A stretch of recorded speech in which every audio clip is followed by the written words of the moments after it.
샬롬, 평안하셨습니까?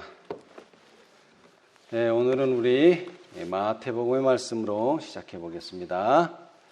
자, 마태복음에 보면은 24장이에요. 말세에 주의하라. 뭘 주의하라 그랬습니까? 마태복음 24장 3절로 4절 한번 보겠습니다. 마태복음 24장.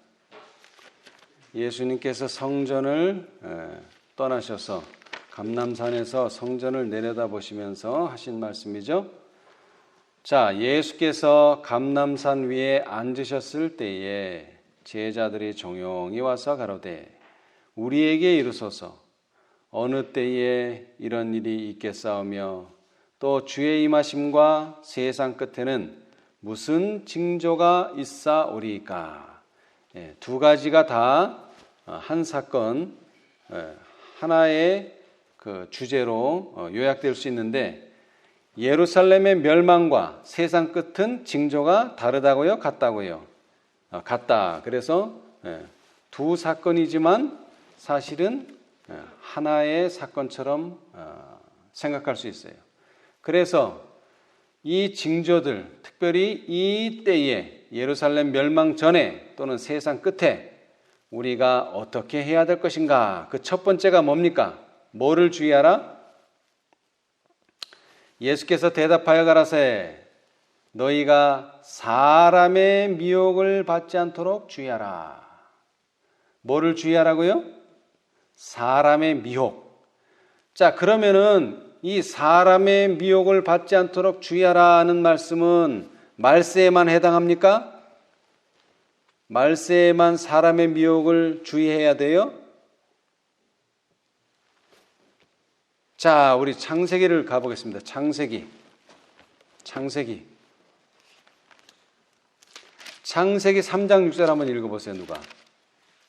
창세기 3장 6절. 여자가 그 나무를 본즉 먹음직도 하고 보암직도 하고 지혜롭게 할 만큼 탐스럽기도 한 나무인지라. 여자가 그 실과를 따먹고 자기와 함께한 남편에게도 주매 그도 먹은지라. 예. 자, 여기에서 누구를 조심하라고요? 사람의 미혹을 받지 않도록 주의하라. 누가 누구를 미혹했어요? 누가? 하와가 자기도 따먹고 그 다음에는 누구를? 남편에게도 주매 그도 뭐한지라? 먹은지라. 그러니까 미혹을 당한 거예요. 예. 말세에만 사람의 미혹이 있는 게 아니에요. 태초부터 미혹이 있었어요. 근데 그 사람이라고 하는 것이 나랑 아무 관계없는 그런 사람이면 미혹 당할 일도 없죠. 근데 자신과 관계 있는 어떤 사람이 와서 미혹할 수도 있다는 것입니다. 예. 그래서 이 세상에 죄가 만연하게 됐고 우리는 죽을 운명에 이 세상에 태어나는 모든 인생들은 죽을 운명에 처하게 됐는데 이 하와의 범죄와 아담의 범죄는 약간 차이가 있습니다. 차이가. 자, 우리 부조와 선지자 보겠습니다. 부조와 선지자. 물론 둘 다 범죄를 하긴 했지만 사실 더 큰 죄는 누가 지었어요? 더 큰 죄, 더 큰 잘못은 누구에게 있습니까? 먼저 먹은 사람에게 있는 것은 맞지만 먼저 먹었기 때문이 아니라 하와의 죄는 아담의 죄보다 좀 커요. 자, 왜냐하면 자, 뭐라고요? 자, 55페이지. 부조와 선지자 55페이지. 부조와 선지자 55페이지. 자, 구속의 역사 27페이지 왼쪽 단 위에서 첫 번째 한번 읽어보세요. 하와는 사단의 말을 참으로 믿었으나 하와는 사단의 말을 참으로 믿었으나 그의 믿음이 그에게서 죄의 형벌을 면제시켜 주지는 못하였다. 그 여자는 하나님의 말씀을 불신하였는 바 바로 이것이 그 여자를 타락으로 이끈 것이었다. 예, 거기까지요. 자, 뭐라고요? 하와는 사단의 말을 어떻게 했다고요? 참으로 믿었어요. 참으로. 그 다음에 뭐가 왔어요? 사단의 말을 믿으니까 누구의 말은 불신하게 되죠? 하나님의 말씀은 뭐 하게 됐어요? 불신하게 됐어요. 그로 말미암아 그 여자를 타락하게 만든 거예요. 그러니까 하나님의 말씀을 불신하면 어떻게 된다고요? 타락하게 됩니다.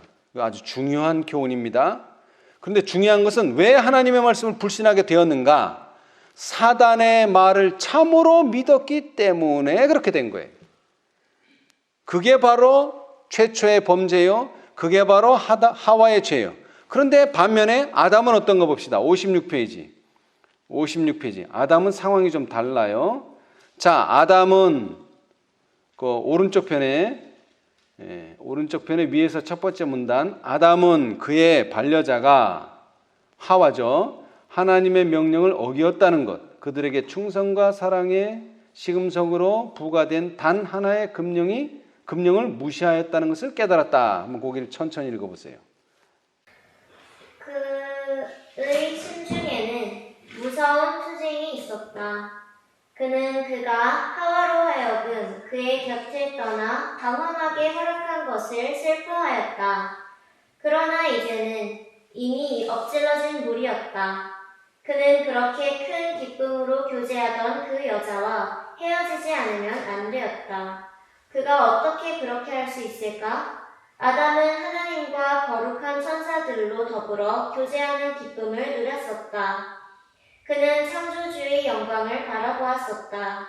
그는 인류가 하나님께 충성되기만 한다면 그들 앞에 열릴 고귀한 운명을 깨닫고 있었다. 그러나 이 모든 축복들은 그의 눈에 다른 모든 것을 능가하는 것처럼 보인 한 선물을 잃어버릴까 하는 두려움 때문에 보이지 않았다. 창조주께 대한 사랑, 감사, 충성, 이 모든 것은 하와에 대한 사랑에 눌리어졌다. 그 여자는 아담 자신의 한 부분이었다. 그러므로 그는 이별한다는 생각만 해도 견딜 수 없었다.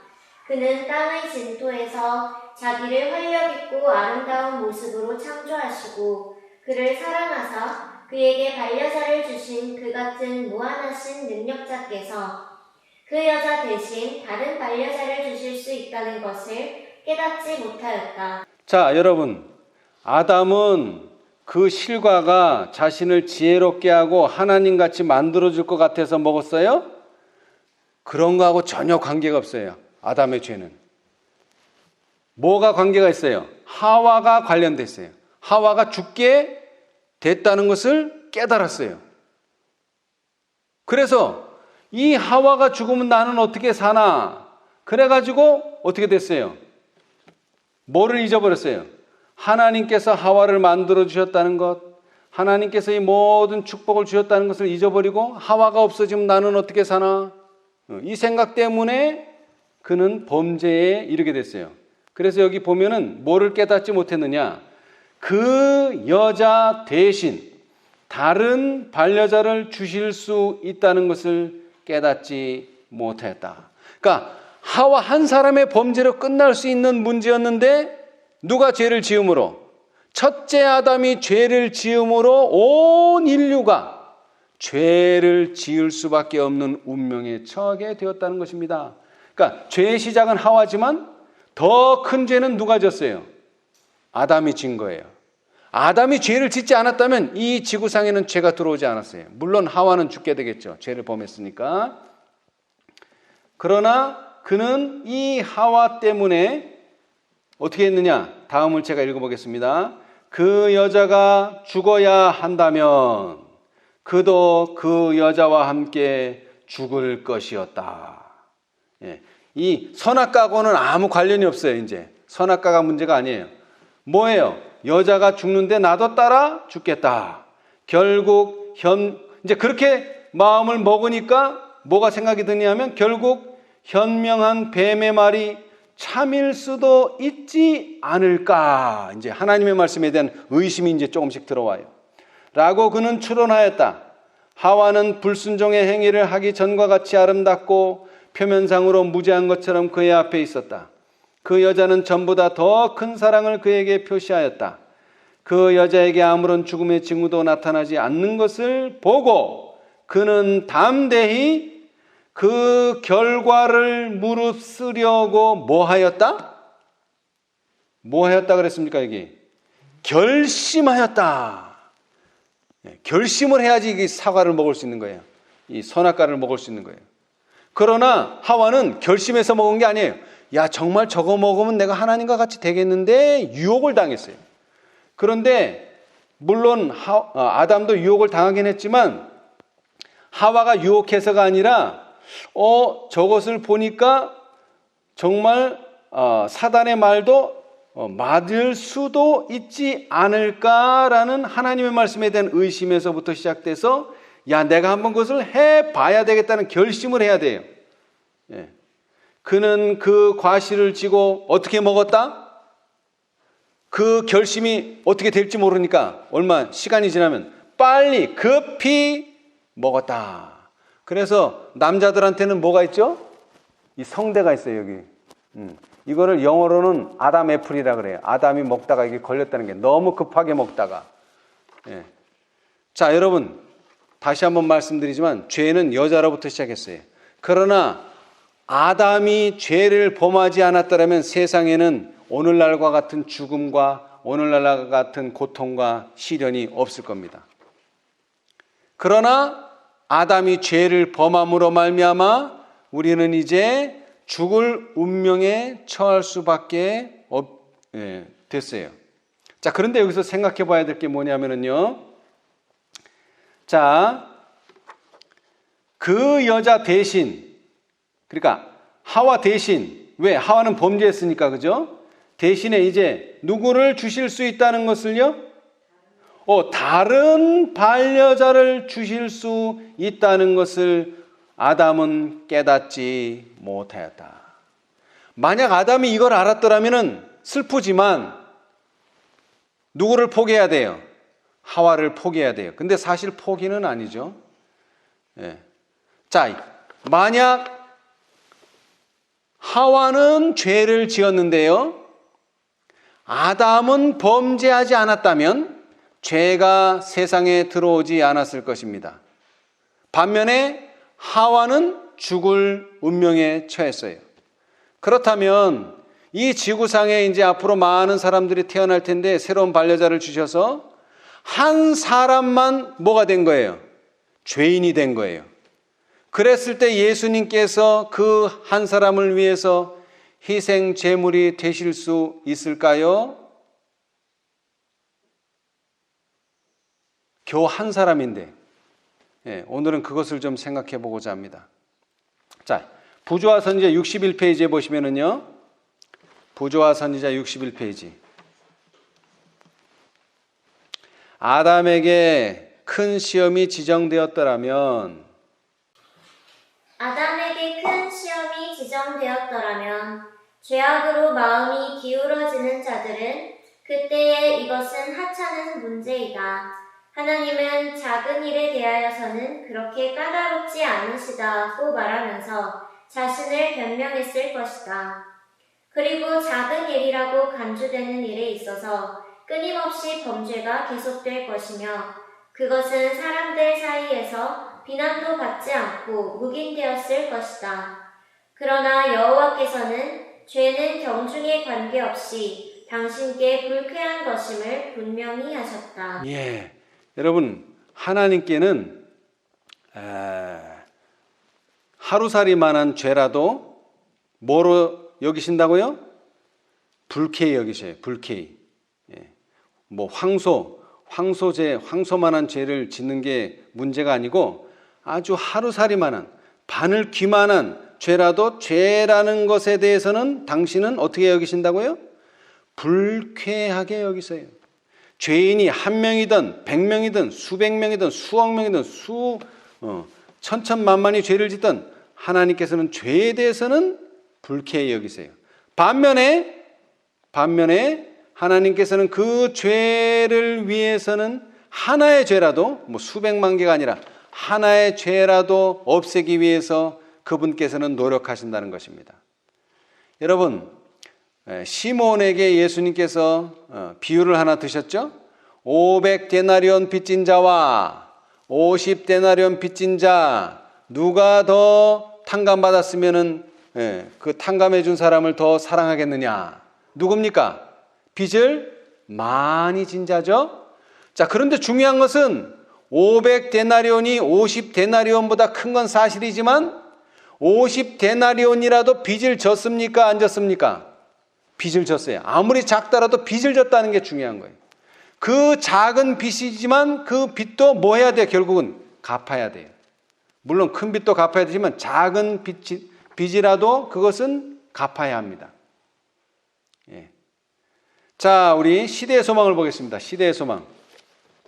시대의 소망 565페이지. 565페이지. 시대의 소망 565페이지. 시대의 소망 565페이지. 우리가 교과 시간에 읽었지만 다시 한번 보겠습니다. 구속역사 836페이지 중간에 보시면 이와 같은 부족함이 오늘날 우리가 사는 세상에도 분명히 존재하고 있다. 이와 같은 부족함이 오늘날 우리가 사는 세상에도 분명히 존재하고 있다. 그러나 그리스도께서 저들에게 베푸신 것을 완전히 다 깨닫는 사람은 몇 사람에 불과하다. 만일 그들이 그렇게 했다면 마리아의 큰 사랑이 그들에 의하여 표현되었을 것이며 기름 부음은 서슴없이 행해졌을 것이다. 값진 향후를 낭비라고 하지 않았을 것이다. 그리스도께 드리기에는 너무 값진 것이라고 생각될 것은 아무것도 없었을 것이요 아무리 큰 극기와 자아 희생이라도 그분을 위하여 바치기에 너무 크다고 생각할 수는 없었을 것이다. 예, 우리가 이 시몬과 시몬의 잔치에서 벌어진 사건, 시몬은 예수님께 감사의 표시로 뭘 베풀어 줬습니까? 잔치를 베풀었어요. 잔치도 돈 많이 듭니다.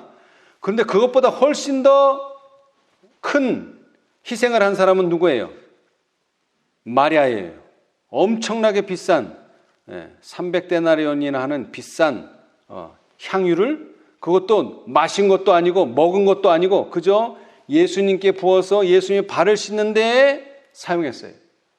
그러나 이것은 엄청난 사건입니다. 왜냐하면 여기에 두 번째 줄에 나오죠. 그러나 그리스도께서 저들에게 베푸신 것을 완전히 다 깨닫는 사람은 몇 사람에 불과하다. 이게 무슨 뜻이냐면 예수님께서 병을 낫게 해주시고 예수님께서 영혼을 치료해 주시고 더 나아가서 구원해 주시고 구원해 주신 그것에 대해서 정말로 감사를 느끼는 사람이 예수님께서 베푸신 자비가 얼마나 크신 희생을 통해서 우리 인간들에게 주어졌느냐를 깨닫는 사람이 몇 사람에 불과하다고요?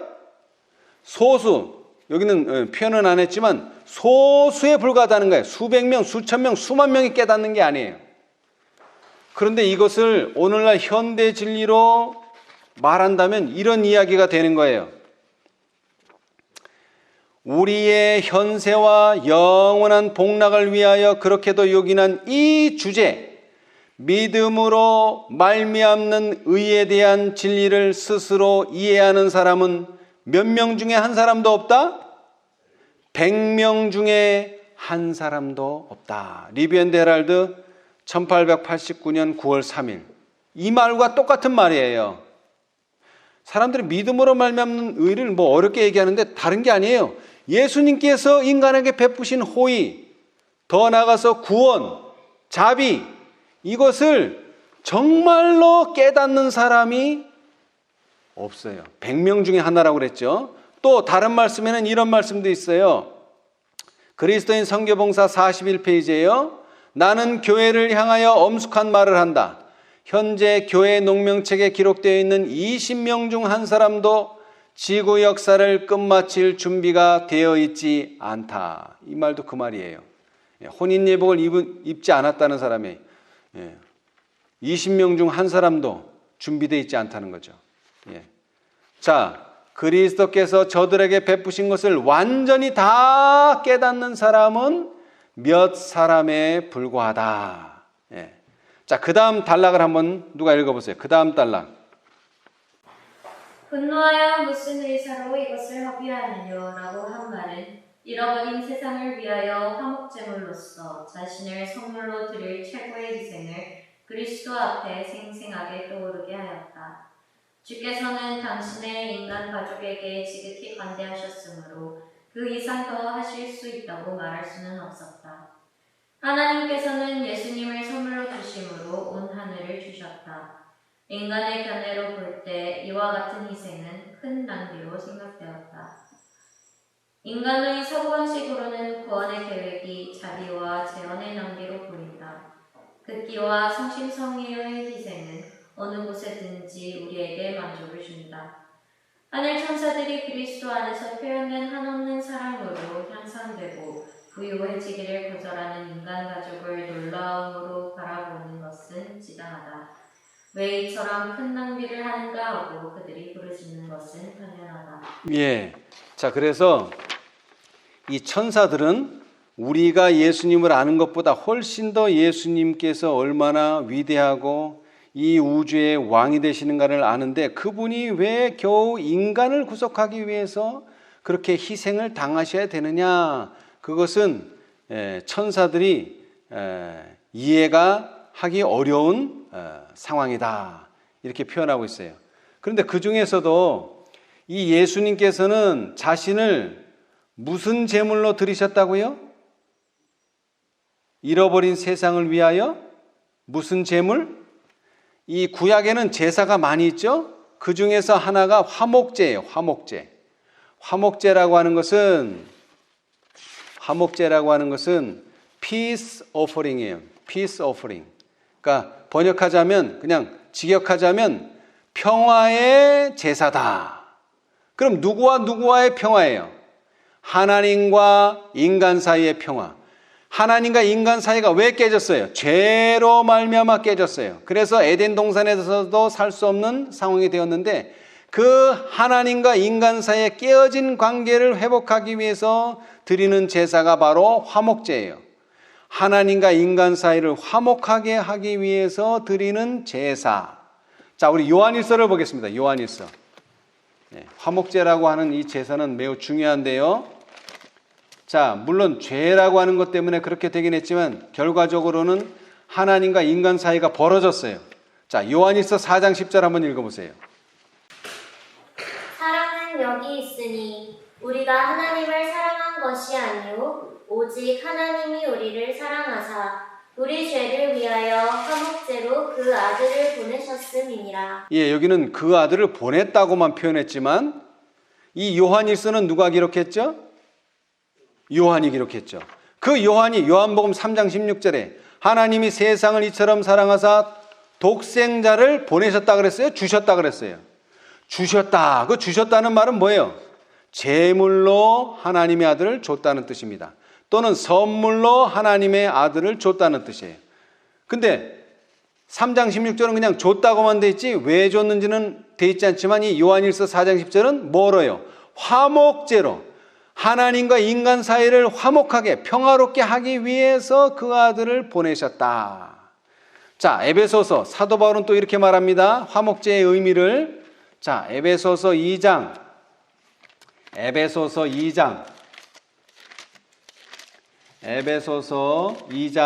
14절로 18절입니다.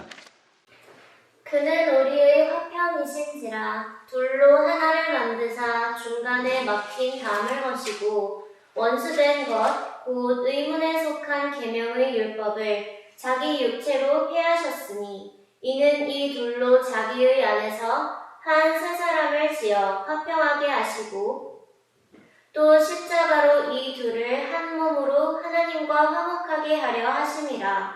원수된 것을 십자가로 소멸하시고 또 오셔서 먼 데 있는 너희에게 평안을 전하고 가까운 데 있는 자들에게 평안을 전하셨으니 이는 저로 말미암아 우리 둘이 한 성령 안에서 아버지께 나아감을 얻게 하려 하심이라. 아멘. 자, 예수님께서 왜 오셨느냐?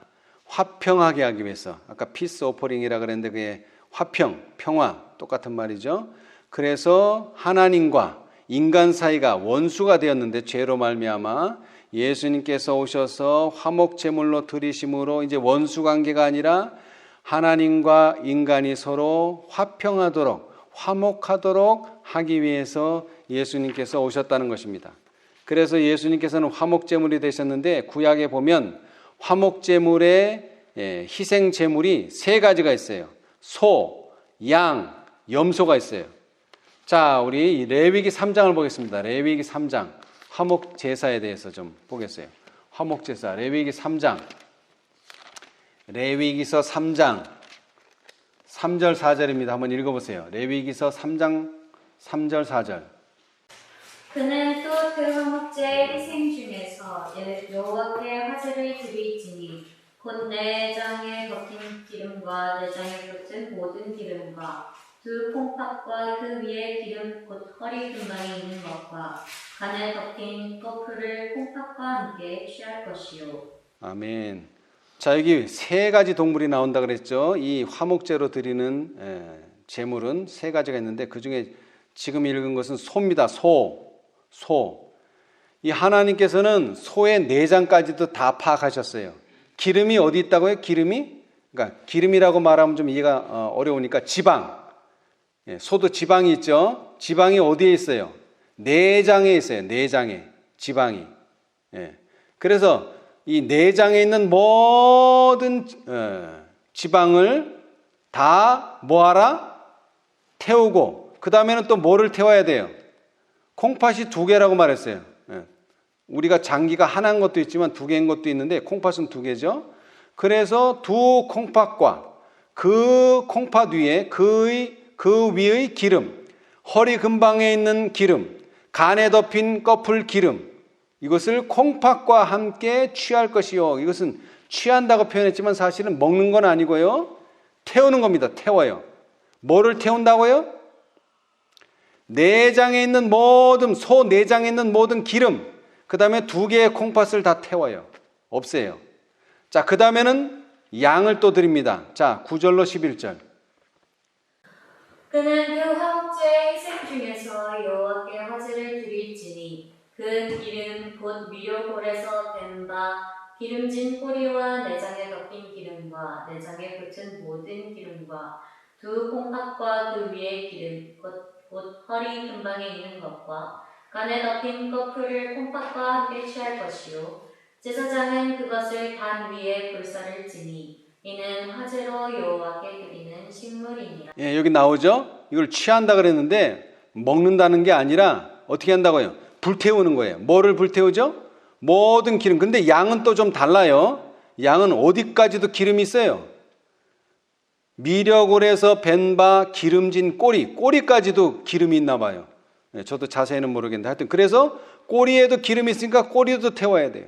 그 다음에 여기도 마찬가지로 두 콩팥을 태워야 돼요. 자, 그 다음에 이제 염소를 또 드려요. 염소. 자, 14절로 16절.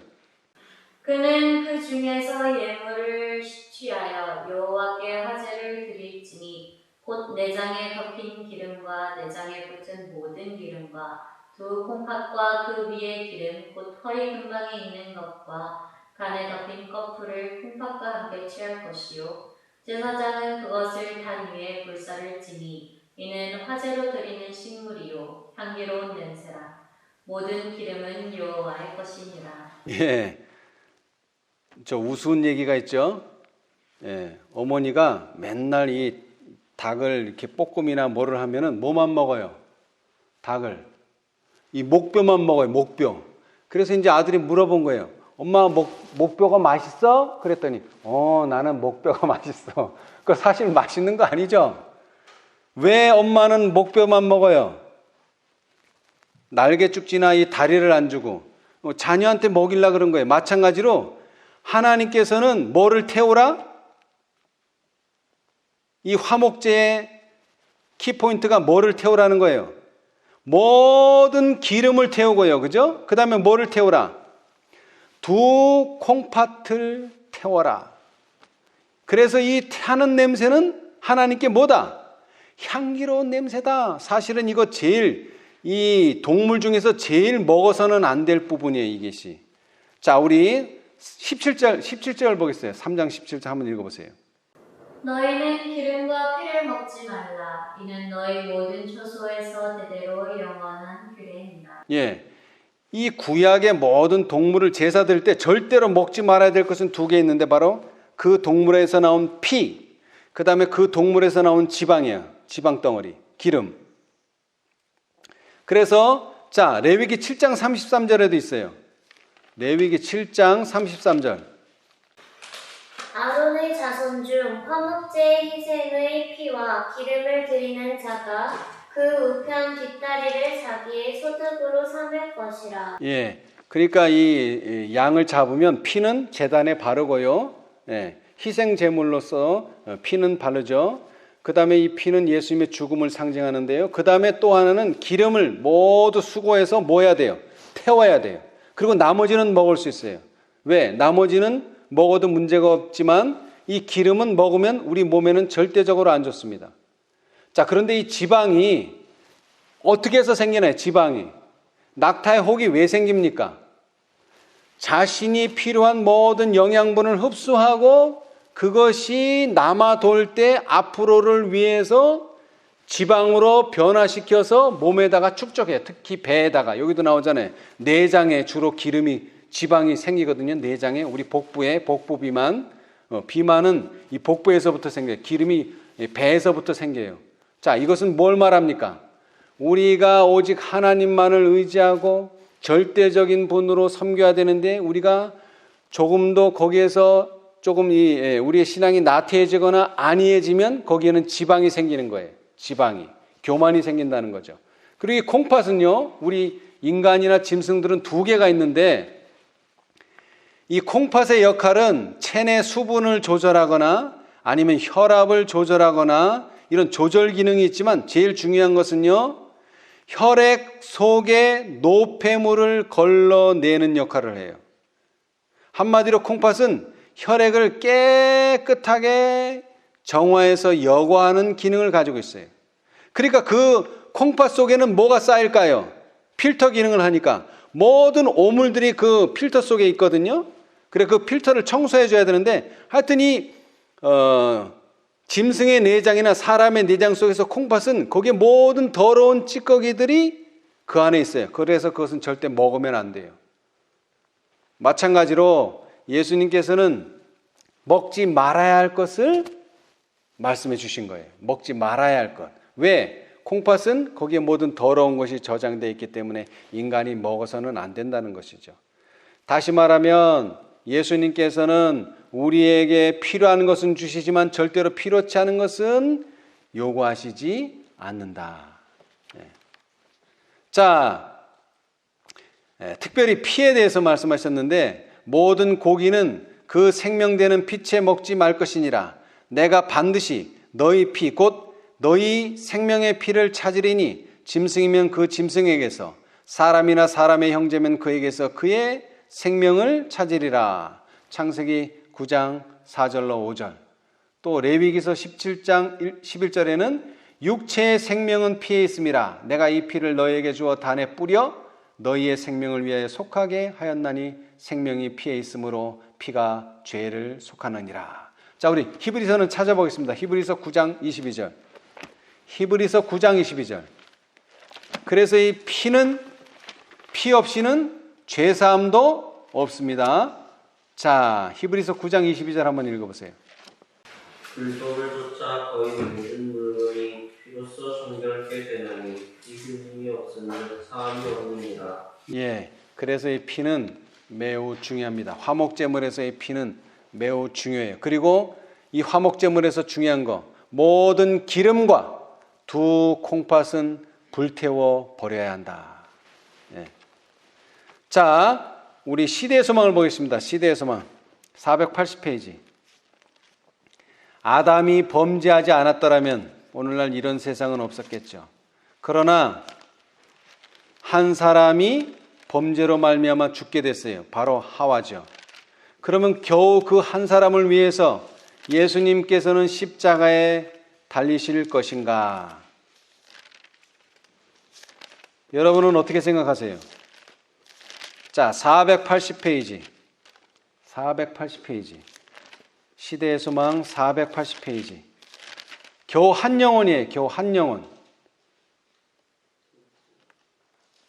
자, 지금은 예수께서 하나님 앞으로 올라가셔서 지금은 예수께서 하나님 앞으로 올라가셔서 함께 우주의 보좌에 좌정에 계시지만 그분은 자비심 많은 성품을 조금도 잃지 않으셨다.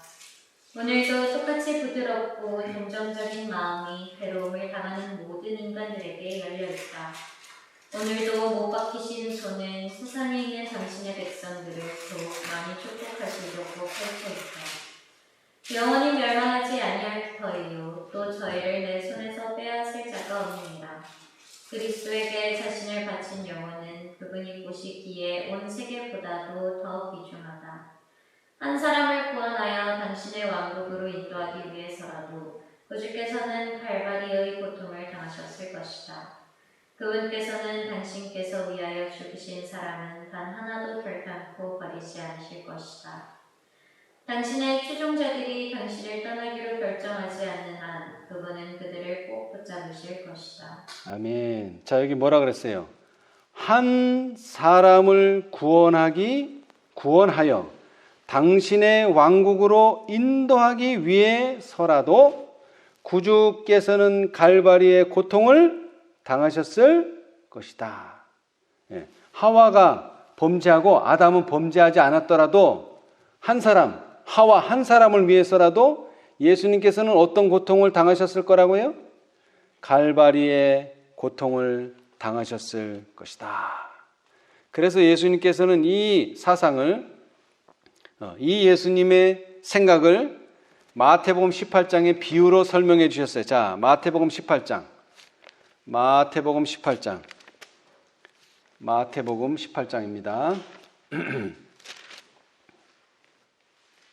마태복음 18장 12절로 14절. 너희 생각에는 어떻겠느냐? 만일 어떤 사람이 양 100마리가 있는데 그 중에 하나가 길을 잃었으면 그 99마리를 산에 두고 가서 길 잃은 양을 찾지 않겠느냐? 진실로 너희에게 이르노니 만일 찾으면 길을 잃지 아니한 99마리보다 이것을 더 기뻐하리라. 이와 같이 이 소자 중에 하나라도 이뤄지는 것은 하늘에 계신 너희 아버지의 뜻이 아니니라. 예, 여러분 100분의 1이면 퍼센트로 치면 몇 퍼센트입니까?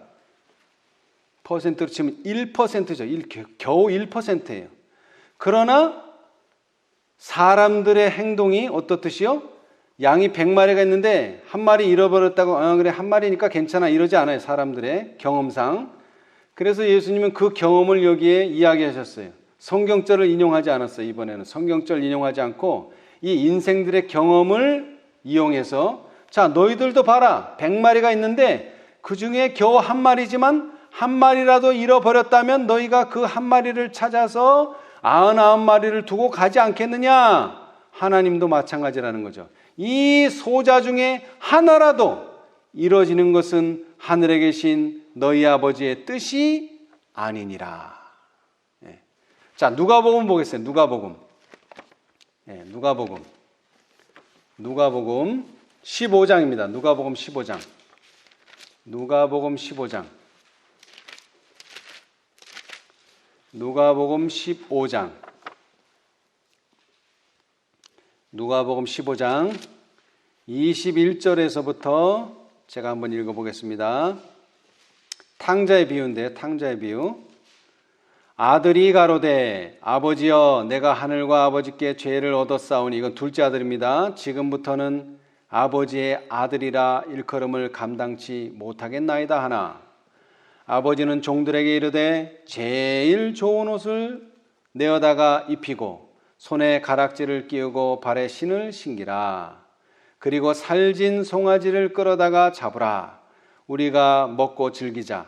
이 내 아들은 죽었다가 다시 살아났으며 내가 잃었다가 다시 얻었노라 하니 저희가 즐거워하더라. 여기까지는 우리가 다 이해하는 바죠. 자, 그런데 이제 25절. 맏아들은 밭에 있다가 돌아와 집에 가까웠을 때에 풍류와 춤추는 소리를 듣고 한 종을 불러 이 무슨 일인가 물은데 대답하되 당신의 동생이 돌아왔음에 당신의 아버지가 그의 건강한 몸을 다시 맞아들이게 됨을 인하여 살진 송아지를 잡았나이다 하니 저가 노하여 들어가기를 즐겨 아니하거늘. 아버지가 나와서 권한대 아버지께 대답하여 가로되 내가 여러 해 아버지를 섬겨 명을 어김이 없거늘 내게는 염소 새끼라도 주어 나와 내 벗으로 즐기게 하신 일이 없더니 아버지의 살림을 창기와 함께 먹어버린 이 아들이 돌아오매 이를 위하여 살진 송아지를 잡으셨나이다. 아버지가 이르되 예 너는 항상 나와 함께 있으니 내 것이 다 내 것이로되 이 내 동생은 죽었다가 살았으며 내가 잃었다가 얻었기로 우리가 즐거워하고 기뻐하는 것이 마땅하다 하니라. 우리가 이 대목을 좀 이해할 필요가 있을 것 같아요. 사실 맏아들은 기분이 안 좋았어요. 왜?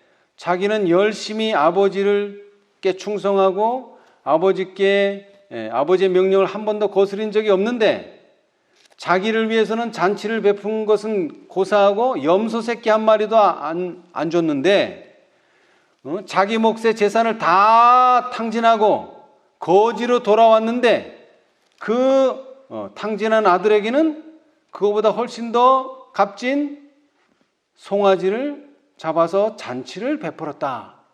이해가 안 되는 거예요. 이해가 안 돼. 여러분 구속의 경륜은 이 하나님의 마음으로 이해할 때가 이해가 되지 이 인간의 그 주사나를 튕겨가지고는 이해가 안 되는 일이에요. 그래서 뭐라 그랬죠? 그래서 우리가 읽었죠? 많은 사람들이 이러한 구속의 경륜을 보고 뭐라고 생각한다고요? 이건 낭비다. 이건 낭비다. 이렇게 생각한다는 거예요. 사람들이. 자, 우리 시대의 소망 566페이지. 시대의 소망 566페이지. 시대의 소망 566페이지. 구속의 역사 837페이지 위에서 두 번째 줄에 있네요. 세 번째 줄. 그러나 잃어버린 세상을 위한 속죄는 충분하고 풍성하고 완전하여야만 했다. 그리스도의 선물은 하나님께서 지으신 모든 영혼에게 미치기에 풍족하고도 남음이 있었다. 큰 선물이신 분을 받아들일 사람의 수요를 초과하지 못하게 하는 그런 제한이 있을 수 없다. 모든 사람이 다 구원을 얻는 것은 아니다. 그렇지만 구속의 경륜의 관유함이 준비한 모든 것을 성취하지 않는다고 해서 구속의 경륜이 헛된 것이 아니다. 구속의 경륜은 여유가 있어야 한다. 많은 사람들이 오늘날 14만 4천인의 수요가 왜 한정되어 있느냐 여기에 의문을 품는 경우가 있어요.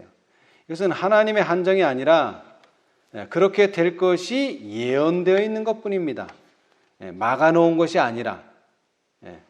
자, 그런데 더 중요한 것은 잃어버린 세상을 위한 속죄는 뭐하고? 충분하고 풍성하고 완전하여야만 했다. 몇 사람일지라도, 단 한 사람일지라도, 잃어버린 양이 한 마리일지라도 충분하고 풍성하고 완전해야 됩니다. 뿐만 아니라 이 구속의 경륜은요, 자, 디모데전서 2장 4절. 디모데전서, 하나님의 뜻은 이겁니다. 디모데전서 2장 4절. 하나님께서 바라시는 바입니다.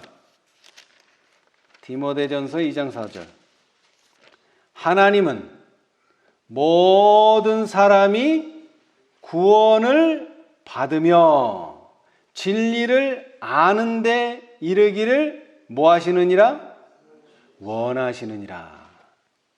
그런데 이 원함이 인간들에게도 있어야 돼요. 하나님이 원하신다고 다 구원해 주는 건 아닙니다. 하나님은 이렇게 모든 사람이 구원받기를 원해서 그 길을 열어놓으셨지만 인간들 편에서 그 길을 가는 사람도 있고 가지 않는 사람도 있다는 것이죠. 그래서 시몬은 왜 변화됐어요? 이 사실을, 하나님께서 베풀어 놓으신 이 구속의 경륜의 사실을 그제서야 비로소 깨달은 거예요. 마리아를 통해서, 마리아 행동을 통해서. 그러나 그것을 깨닫지 못한 사람들은 계속 하나님만 원망하다가 결국 이 세상에서 죽어가고 있습니다. 그래서 예수님께서는 죄인 하나를 너무나 귀하게 여기시는 거예요. 그래서 이것은, 이 놀라우신 구원은 한량없는 은혜의 보고지만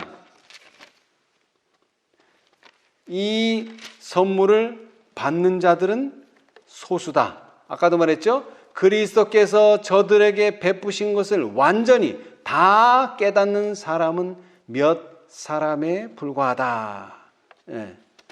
자, 그래서 우리 마태복음 26장 6절로 13절의 화이트 주석을 한번 보겠습니다. 우리가 읽기는 했지만 다시 한번 보겠습니다. 마태복음 26장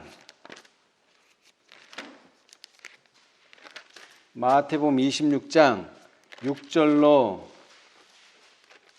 13절. 소제목은 하나님의 방법의 예증.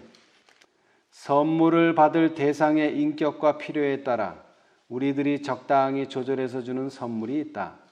가난한 사람들 중에 마리아의 헌물이나 우리 주님의 자발적인 희생을 감사하는 사람들이 별로 많지 않다. 그 선물은 사람이 받을 수 있는 선물 중 최고의 선물이다. 그것은 주는 자의 넘치는 사랑의 마음을 상징하는 것이다. 그것은 흘러넘치기까지 하나님의 사랑을 받은 사람이 그 사랑을 밖으로 표시하는 것이다. 제자들이 낭비라고 말한 마리아의 깨어진 향유 옥합은 민감한 또 다른 사람들의 마음 속에서 1000번도 더 되풀이되고 있다. 주 하나님은 이 세상에 선물을 주실 때 조금도 아낌이 없으시다. 하나님은 셀 수도 없는 그 많은 선물들을 왜 그런 식으로 주어버리시고 왜 그렇게 낭비해 버리시느냐고 물을 자도 있을 것이다. 주님은 인간 가족에 대하여 매우 관대한 마음을 갖고 계시기 때문에 지금보다 더욱 많이 주실 수도 있으실 텐데 왜 주시지 않으시는가 라고 해서는 안 된다. 그분이 이 세상에다 그의 아들을 주셨을 때 그는 온 하늘을 다 주신 것이다. 그의 사랑에 쌍벽을 이룰 만한 사랑은 없다. 하나님의 사랑이 미치지 않은 것은 아무것도 없다. 인간의 논리로 따져보면 구원의 계획 전체는 하나님의 자비의 낭비요 자원의 낭비이다. 그것은 사람 속에 하나님의 도덕적 형상을 회복시키기 위해서 마련된 것이다. 그것은 속죄를 받아들이는 모든 이들에게 하늘에 있는 집들을 넉넉히 확보해 줄 수가 있다. 소문이 널리 나 있던 마리아의 아낌없이 주문, 구원의 계획 안에 있는 하나님의 방법을 예시한 것이다. 왜냐하면 본성과 은혜는 서로 관계를 맺고 있어서 마리아의 승리는 그 근원이 고상하게 하시는 은혜로 충만해 있음을 드러내기 때문이다. 자, 하나님의 준비는 너무나 풍성합니다. 몇 명에게요? 단 한 사람에게일지라도 풍성해요. 그리고 모든 사람에게 풍성해요. 그것이 바로 잃어버린 양에서 배울 수 있는 교훈입니다. 자, 우리 한 말씀만 더 보겠습니다. 자, 실물교훈 187페이지. 실물교훈 187페이지. 실물교훈 187페이지. 자, 잃어버린 양에 대한 설명인데요.